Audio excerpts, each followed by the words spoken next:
'Tis a gift to be simple, 'tis the gift to be free, 'tis the gift to come down where you ought to be.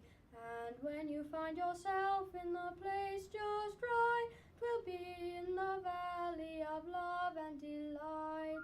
When true simplicity is gained, to bow and to bend we shan't be ashamed to turn.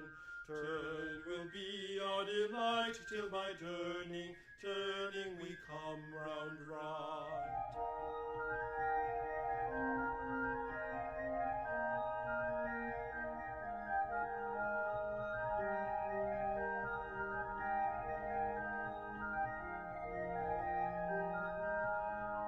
'Tis the gift to be simple, 'tis the gift to be true, 'tis the gift to labor till the day is through. And when you find yourself in the place so fine, will be in the cool of the birch and the pine.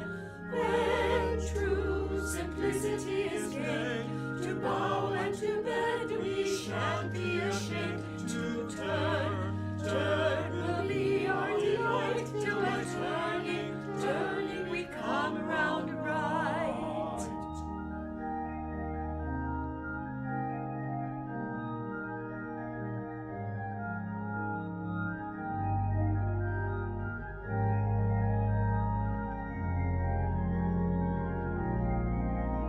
Tis the gift to be joyful, 'tis the gift to be free, 'tis the gift, 'tis the gift, 'tis the simple gift to be. And when you find yourself filled with pure delight, the gift to be simple.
Good morning. Good morning, and welcome to the Unitarian Universalist Church of Berkeley. My name is Liesl Dees, and I am the ministerial intern at the church. And if you are here for the first time, we offer a particularly warm welcome to you. We hope that no matter who you are, whom you love, how you make your living, or how you experience what is sacred, that you feel welcome here in the fullness of your being. After the service today, we encourage you to stick around. There are activities going on which I have been kept in the dark about, and we hope that you will stay and visit with us after the service. If there is anything on your heart that you would like lifted aloud during the pastoral prayer in the service, we have a memory book at the back of the sanctuary, and we invite you to write things that you would like to be lifted up out loud to the congregation. If you just want to keep things silent in your heart, there are candles back there to light if you would like to do so. We acknowledge that as we gather at the intersection of arts, justice, and spirituality, that we do so in the unceded territory of the Chochenyo-speaking Ohlone people. We gather here in Huchiyun. May we have the courage and the humility to tend to a broken covenant, and may we have the wisdom to live into a new solidarity with indigenous communities and with the earth.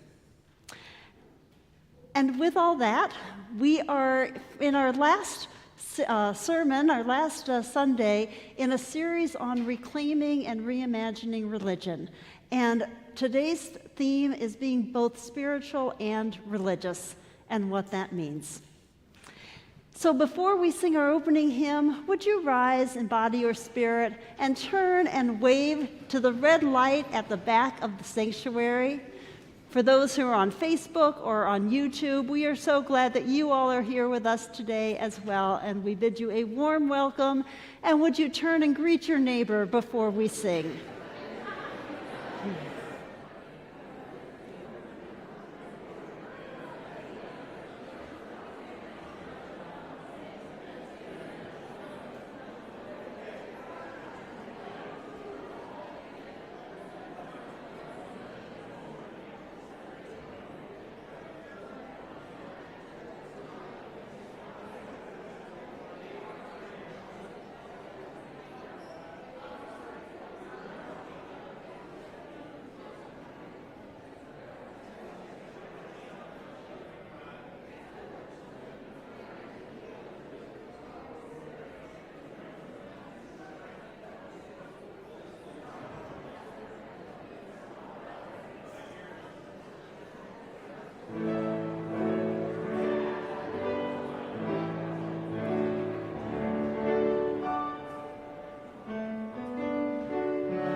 Good morning.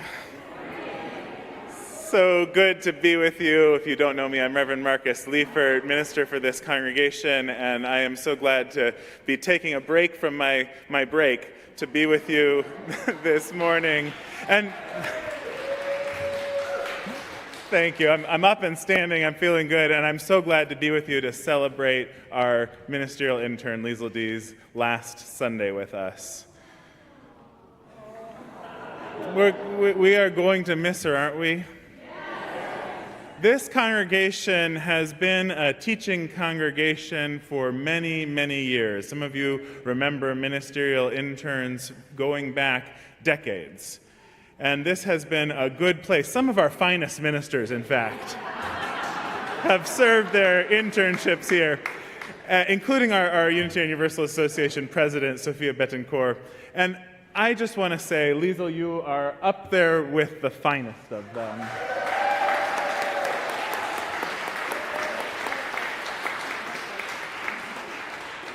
It has been an absolute pleasure to work with Liesl this year. I have learned, I'm sure, as much as I have taught. I have received the blessing, as many of you have, of her wisdom, her depth, her presence, her care, and I don't know how many of you have experienced also just her absolute sense of fun and play.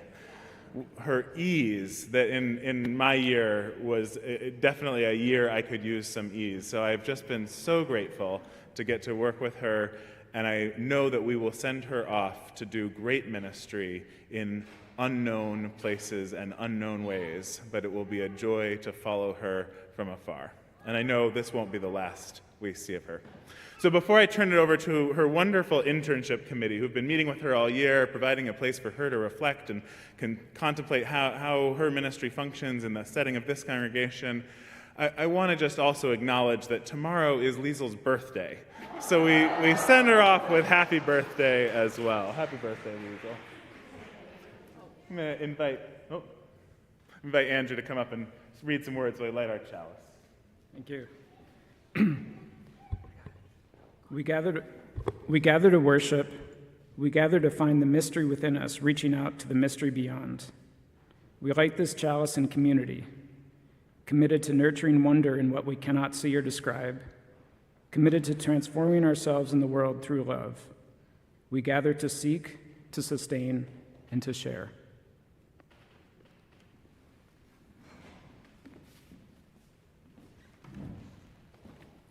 Good morning. I'm Lynn Cahoon, and I am a fan of UU ministers. The first committee that I joined when we became members in 1997 was the Intern committee. When Starr King School for the Ministry was up on Holy Hill in Berkeley, we had students come and have home hospitality at our house because we live close to the church. Over the years, I have served on 4 different intern committees. One of our interns was pregnant at the time and came to our house to take naps because we were close. The last previous intern committee I chaired was Reverend Marcus. And look at how terrific he turned out. We ask a lot of UU ministers. We want them to have a strong personal theology while ministering to a group of folks who range from devout atheists to believers of every kind. While promoting UU values in the broader community, we want our interns to minister to our sorrows, to resolve our conflicts while remaining strictly impartial, to inspire us to be our best selves, give memorable sermons, run efficient meetings, and always be cheerful, welcoming, present. Ministry is not a job. It is a life choice. And we are so glad that Liesl has made this choice.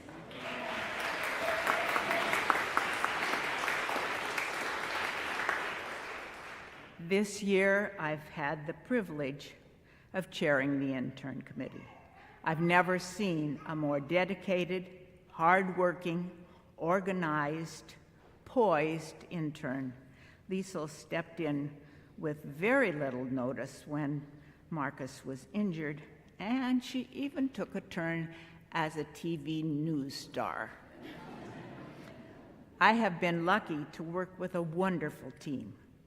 Those of you who know me know that I'm electronically challenged.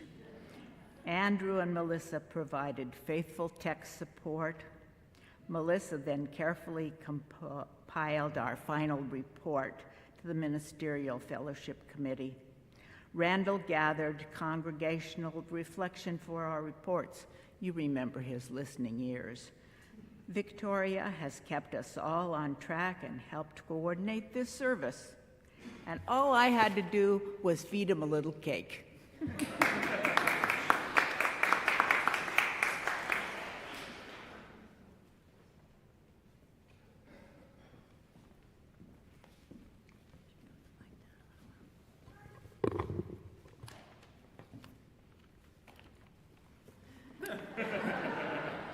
We carefully chose by height to share this. So many congregants have written testimonials of appreciation. We've chosen a few to illustrate the breadth and depth of Liesl's impact on us as individuals and as active UUs trying to make a difference in the world. So we'll share a few of those reflections. Linda Liskowski, Star King School of the Ministry board member, wrote, "I knew Liesl had a special gift for the ministry when she joined the Star King board as a student trustee. This observation has only strengthened with her work as an intern at UUCB. Her sermons are a strong mix of stories, heart prompts, and intellectual material. She listens thoroughly and lets people know she cares about them and their concerns. She's especially good at speaking truth to power in a way that can be heard, not overly emotional, but with an intensity and resolve that supports her position." This one is from Karen Elliott. Okay. This one is from Karen Elliott. Liesl has brought us her light touch and deep thoughts, her musicality and openness, her remarkable flexibility and fine intellect. She is both a mentor and colleague for me. We talk in general about how we each see the sacred, and in specific about how, as a pod lead, I can highlight the sanctity of the courtroom vigils at the Gateway Building in Concord. We talk about her wonderful worship services and their themes, about the WEAVE program, which is the UU social justice curriculum, which she explored with us. She walks her talk. Barbara Cullinane and the Pastoral Associates. Liesl has been a valued member of our pastoral care program, sharing valuable insights. She's responded promptly with kindness and empathy to anyone, individuals and families, experiencing concerns and changes. She calls or visits and offers attention and support. This is from Natalie Campbell with the Chalice Circle program. Liesl is one of the warmest and most genuine people I have ever met. She really put her whole self into the brief time she had with us. Personally, I experienced this when I asked her if she might be willing to lead a Chalice Circle. Her response? An enthusiastic yes. The Chalice Circle she led about everyday theology was such a welcome addition to our program. Liesl and her circle participants connected on a deep level. What a gift for all of us. Jen McDougall, Welcome Team member and Immigrant Solidarity Project lead. Many messages in our culture say we're an object, a noun, or the last thing we did. Liesl is lit from inside with a knowing that we are not those things, those messages. She's a living testament to dynamism and love in being. I remember her naturally arising, perfectly attuned prayer and singing in our meetings. In our vigil work, we have relied upon her wisdom and gentle solidity and showing up. This is from Lottie Malik from Family Ministry. Liesl has a way with all ages. She was completely at ease with the teens at youth group and the kids in RE. She served as a mentor in the Coming of Age program. She co-facilitated retreats and even camped overnight with the youth. Plus, she jumps in wherever needed, like serving lunches at Grip and always extending a helping hand and a warm smile. And our last reflection is from Cynthia Greenleaf, Social Justice Council Chair. Liesl is extraordinarily generous and compassionate. Liesl attended social justice council meetings and participated with great integrity and interest in several projects, including immigration, solidarity, and climate justice. She listened deeply to questions about the leadership of the Social Justice Council, offering support without guidance in keeping with the best pastoral tradition. We marched side by side. She helped carry the UUC banner at No King's Marches in Oakland. We sang together at meetings and marches, and I enjoyed her sweet piano playing during services. I wish her the absolute best as she walks into her future when she becomes an ordained Unitarian Universalist minister. It's been a great pleasure, this is me, compiling these comments, and it really weaves together. I've enjoyed reading all of them and weaving them together, that not only all of you, so many of you have been touched by her compassion and struck by her integrity, but have walked and marched side by side, and whether it's pastoral care or out in the streets. And I think we've been so deeply and broadly impacted by her. Thank you. And now we will give her a little gift, and we will step down.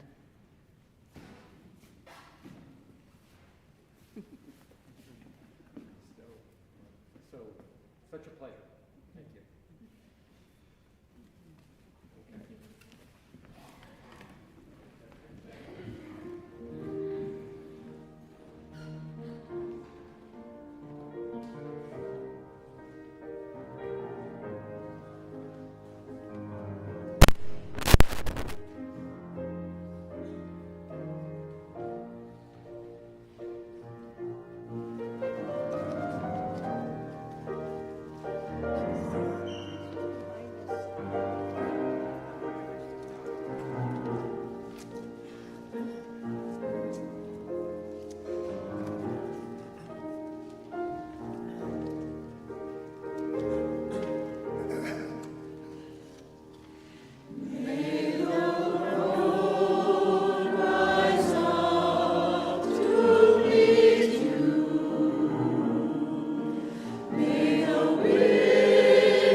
I invite you into a time of centering, a time to pause from our doing and to simply be. I invite you to feel your connection down to holy ground beneath you, wherever you are. Feel the connection to what you experience as sacred.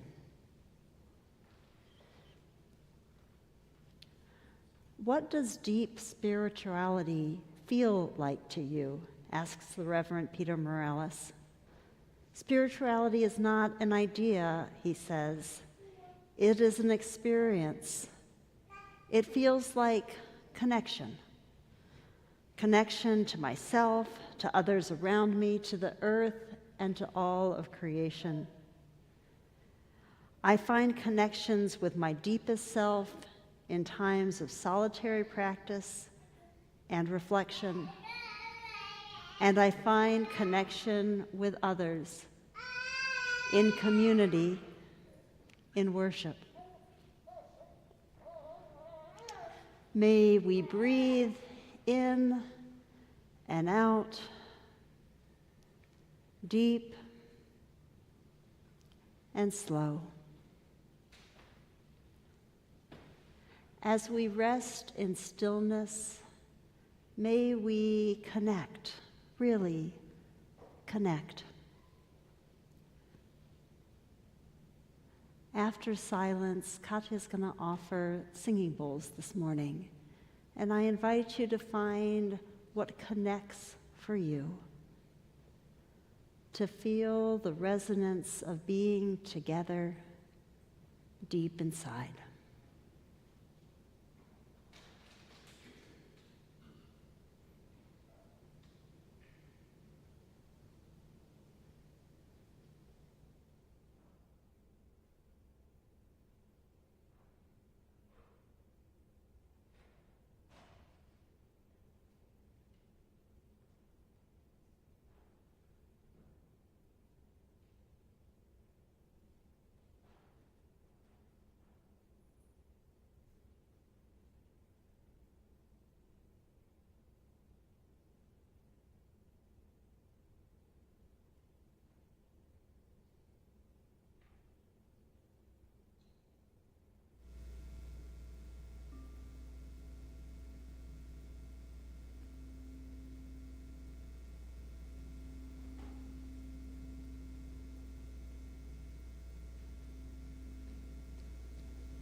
care and witness.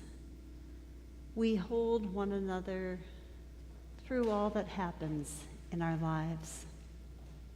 We lift up the joys and the sorrows, the griefs and gratitudes that are among us each week. And today we have one gratitude, and that is a thank you to Katya and to the gamelan players for last week's music.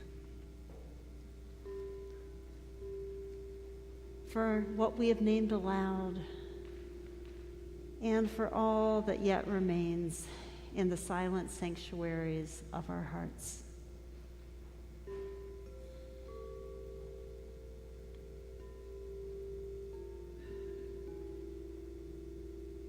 We pray for that deep knowing that we are held in a love that will not let us go. May it be so.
Most years in November, I take a trip to Bluff, Utah.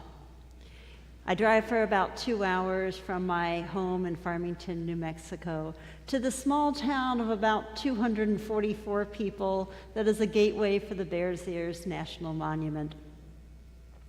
And I first went there 28 years ago when I was pregnant with my daughter. We rented a stock rack for our pickup truck, and we put a llama in the back of it and went out packing for 5 days. Our trainer, Llama Larry, not only taught us how to interact with pack animals, he marked our topographic maps with easily overlooked rock art. Given my pregnancy, he particularly steered us to a panel that showed a birth depicting 2 labors.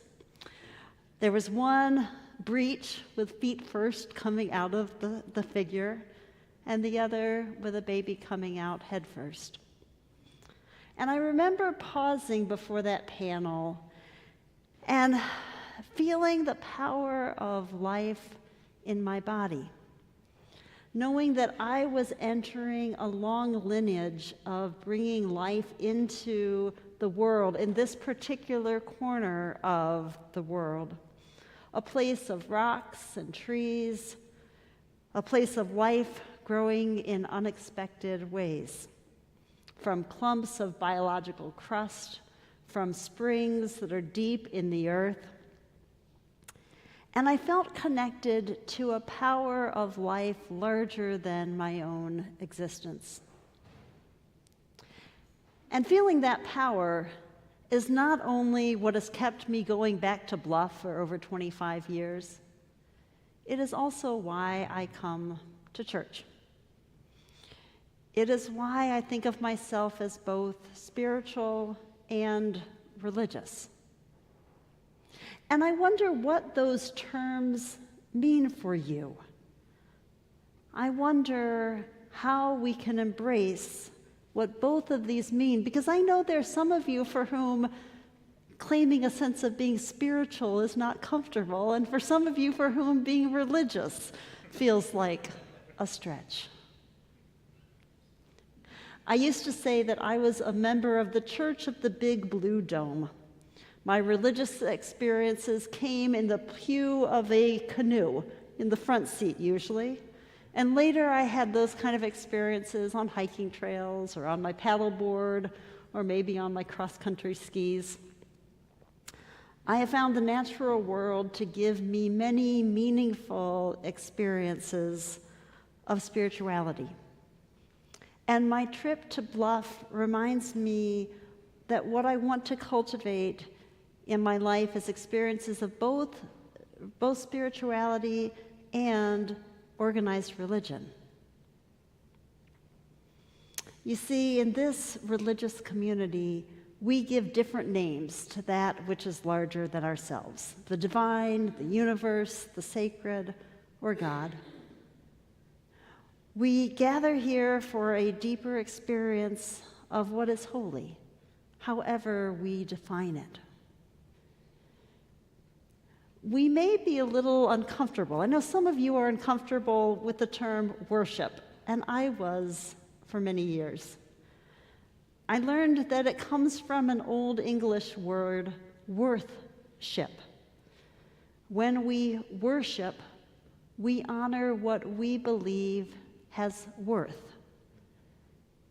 And I think we can reclaim that idea of worship not necessarily as praise for a deity, but as words that opened our service. Worship is the mystery within us, reaching out to the mystery beyond. And there are other spiritual reasons why I go to Bluff that I can best explain by sharing with you this image of Combe Ridge, which is just west of town. Geologists label this 80-mile rock formation as a monocline. It's an uplift that was caused by shifting tectonic plates around 65 million years ago, and that left a jagged edge that slants up into the sky at almost a 20-degree angle. The width from the base from a road at the base to the crest that you see here, it varies, but it's generally about a mile. And accessing the ridge involves first crossing canyons on well-established dirt trails that avoid the fragile cryptobiotic soil that is common to the area. You see, a careless step can obliterate the dark, bumpy surface on this biological crust. It teems with cyanobacteria, with algae, and with fungi. And cryptobiotic soil is critical in an arid region. It holds rich biodiversity of microorganisms and plant life. And it can take years. I've read that it's around 100 years that it takes to regrow after someone steps on it and obliterates it. From the initial paths through this fragile soil, it doesn't take long to reach the top, but you climb up on slick rock, where hiking is a trailless journey to the high ridge line. And from the top, Combe Ridge drops dramatically to the west, with a view that takes in Cedar Mesa. It's a large area that has more ruins than it has roads, and it's part of Bears Ears National Monument. To the east, there's a large formation called Sleeping Ute Mountain that looks like a profile lying as a prone body. And to the south are the iconic western images of Monument Valley. The overall effect is this wide open vista for miles. And over the years, through challenging times in my life, Combe Ridge has been a reliable respite It's not an easy stroll, but the rewards are possibility as far as I can see. And from this high vantage point, my life has always felt full of opportunity. And this is also what I take from my faith and from our religious tradition. Our theology asks us to engage in a free and responsible search for truth and meaning, one that offers more questions than answers and leaves us seeing possibilities. We are invited to travel through fragility, maybe on both sides, requiring us to be careful in our steps to protect the vulnerable, to treasure what may take years to grow. We value justice and equity. We see inherent worth and dignity in all and actively seek to dismantle racism and other systems of oppression.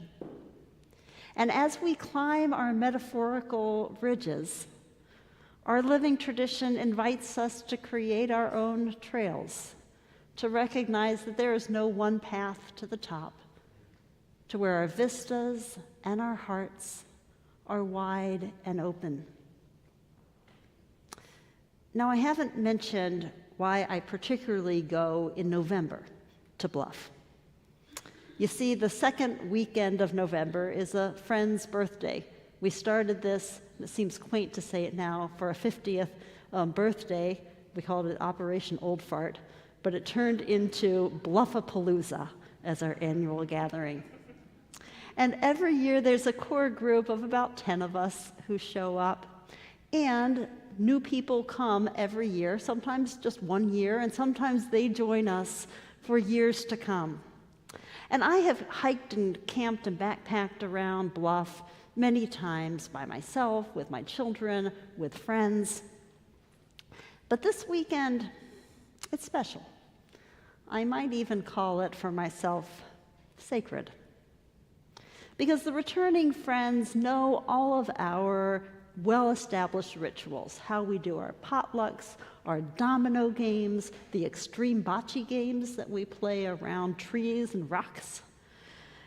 And the new friends, they come in and add life and even more humor to our gathering. Our children have grown up with this weekend, and now they return as adults. We have all aged, slowing down, adjusting the pace of our hikes.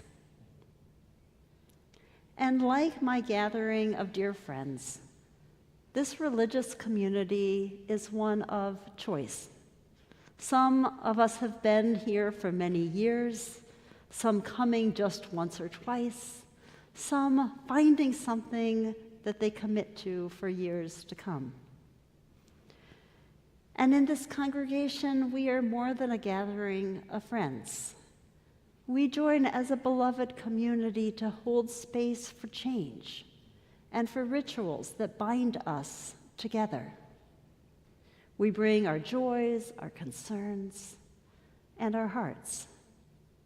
We have various individual spiritual practices, and we actively explore alone. But we know that there is power and beauty in being here together. I believe that both my gathering in Bluff and our religious community here are centered on love. Love for each other, love for something larger, and for something deep inside ourselves that opens to possibilities. Theologian Rebecca Parker defines love as the gift of gracious, transforming, unexpected invitation in greater life through increased connection and engagement with others. And I'm going to read that again because that's a lot.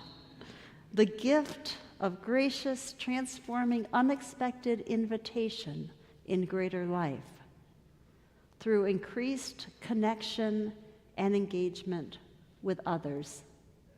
And especially, she says, with those that the dominating culture has deemed other. We open in love for a radical welcome, whoever you are. In the words of our shared Unitarian Universalist values, love is the power that holds us together. We are accountable to one another for doing the work of living our shared values through the spiritual discipline of love.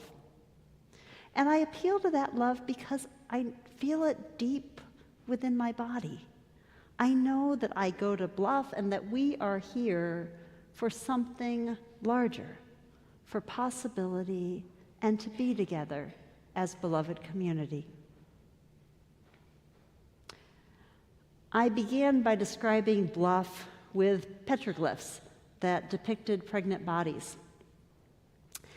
And I've had another image of petroglyphs in my life for over 20 years. After my amazement at what existed just 2 hours from home, when the local Bureau of Land Management asked for site stewards to go out and check on archaeological sites and rock art, I eagerly volunteered and raised my hand.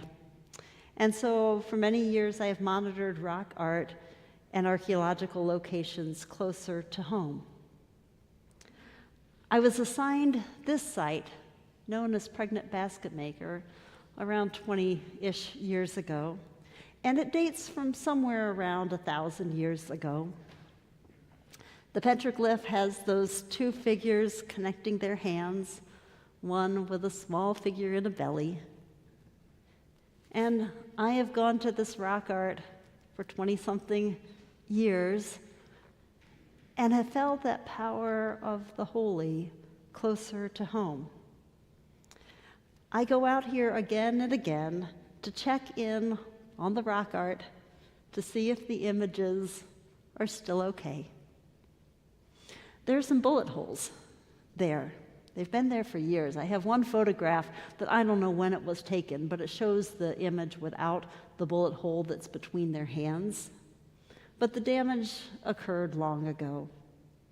And still, these rock images, they persist.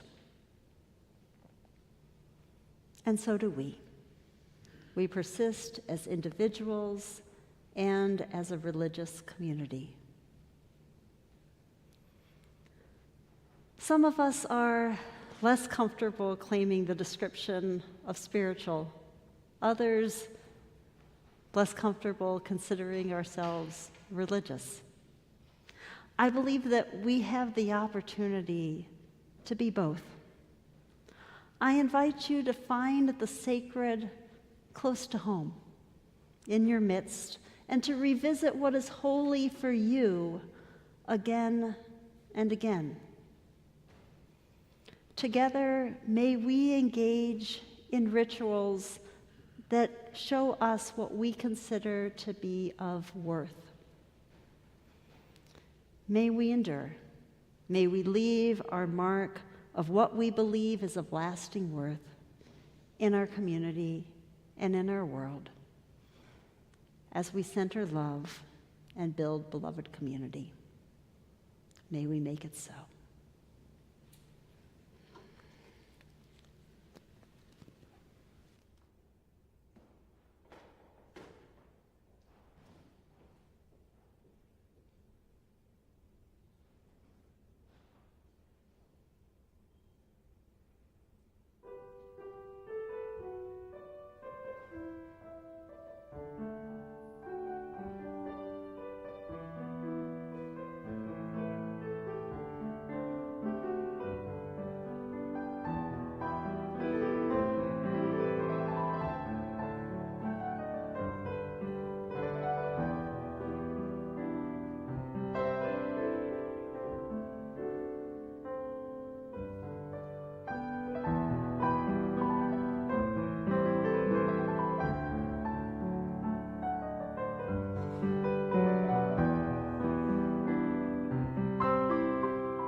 Thank you, Liesl, for that beautiful sermon and the beautiful song. Good morning, everybody.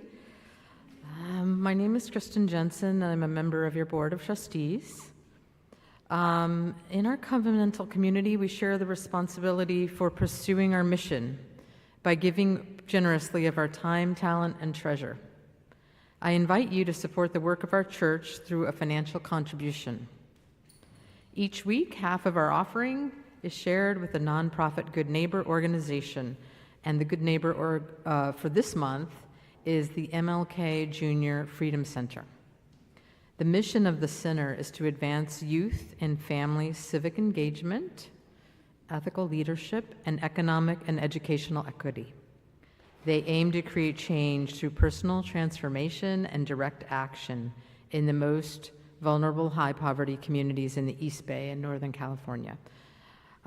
So I encourage you to donate with half of the offering going to the MLK Junior Freedom Center. I'll now invite the ushers forward to pass the plates.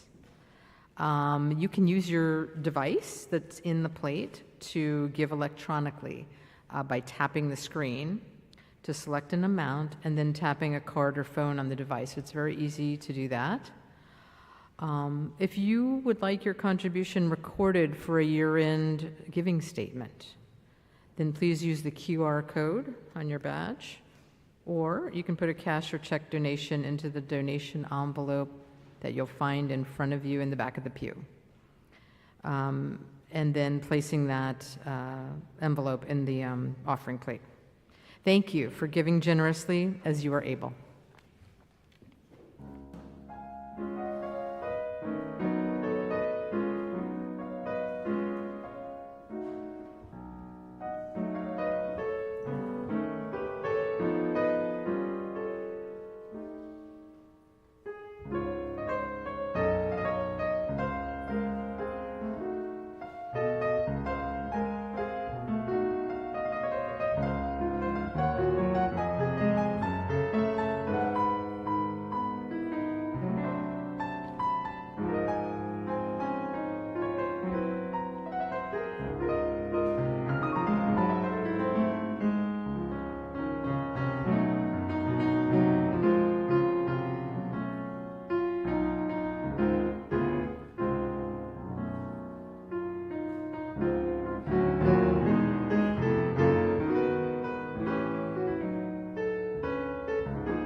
Hola, buen día. Good morning, good afternoon. Me llamo Charis Tomador. My name is Charis Tomador. If you are new to our church, thank you so much for checking us out today. And if you'd like to learn more about us, you can find me or any of our greeters at the welcome table after the service in the atrium. To find out what's happening in the life of our community, you can check out our website, and under the news tab, you'll see the week ahead, which is our weekly email newsletter. It has all sorts of info for the upcoming week, upcoming events, and some contact information. This week, I want to especially lift up that tomorrow at 4 p.m., we are screening Grains of Sand. You can RSVP on our website. There will be a workshop afterwards. Our ukulele summer camp starts tomorrow as well. You can register for that there. And we have a work party on the 18th, July 18th, to help keep our campus looking really beautiful. That's all thanks to you and volunteers like you. And please, please join us after the service to honor Liesl, because she's amazing and we love her. Now, will the ushers please come forward before we sing our closing hymn? I invite you to rise in body or spirit and join me in dedicating our offering. We dedicate our offering and ourselves to the mission of this congregation to encourage workability, inspire spiritual growth, and encourage lives of integrity, joy, and service. Thank you. Gracias.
Finish standing to reach out, find a hand, touch a shoulder, or reach to the sky, to that which is beyond us. And I'm going to close us today with words from Eileen Carpella's that felt appropriate. As we part now from one another, let these be our thoughts.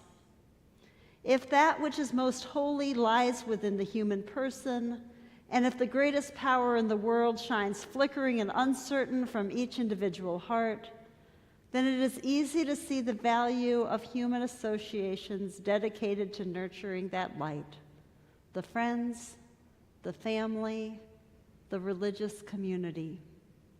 For the power of good in any one of us must at times waver. But when a group together is dedicated to nurturing the power of good, it is rare for the light to grow dim in all individuals at the same time. So we borrow courage and wisdom from one another to warm us and keep us until we're together again. Go in peace. Go in love.